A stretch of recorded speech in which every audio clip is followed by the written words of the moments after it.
Okay, we've got Piper here, Amity's 3-year-old Frenchie.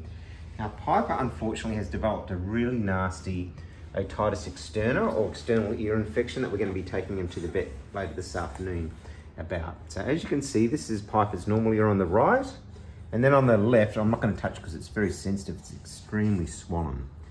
And it's been getting progressively worse. We first noticed it on Tuesday, so 4 days ago, it has been getting progressively worse, despite, come here Piper, it's okay boy.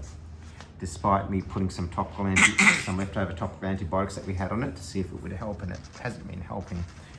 So otitis externa, I should have been a bit more cautious about it a couple of weeks ago, because I had noticed that obviously we're just going to scratch his right ear, not his left ear, but I had noticed that when I was scratching his ears, on his left it was making a little bit of a squelching sound when it was scratched, which in hindsight means that it was a bit wet. And it's the same with humans. You can get otitis externa, what's called swimmer's ear, where basically bacteria, all sorts of different bacterial or fungal infection can set in.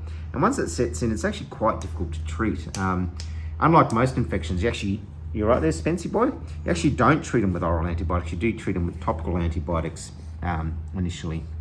But unfortunately, as you can see, it's still getting quite swollen, and I'm concerned that there's even a possibility that you might need the ear lanced to try and drain it. So the poor little boy has been a bit uncomfortable with it. I've got to be very careful not to touch it.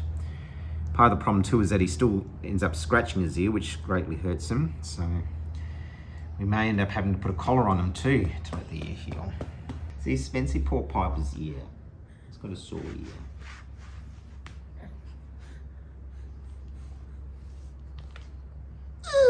We'll be taking you to a vet in a few hours' time. Got an appointment, and hopefully we'll start to get on top of this.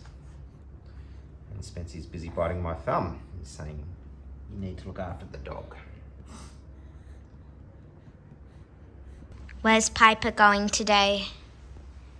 Okay, so we're just about to leave now, and unfortunately Piper's ears continue to actually get worse. It actually, I'm going to touch it. I'm just going to touch it very gently. No, don't, please don't. It actually seems to be coming to a point. See that red area there? Which makes me suspect that I may have been wrong about it being an otitis externa. It may actually just be a plain old ear abscess with a collection of pus there. So we'll see the vet doctor's opinion shortly.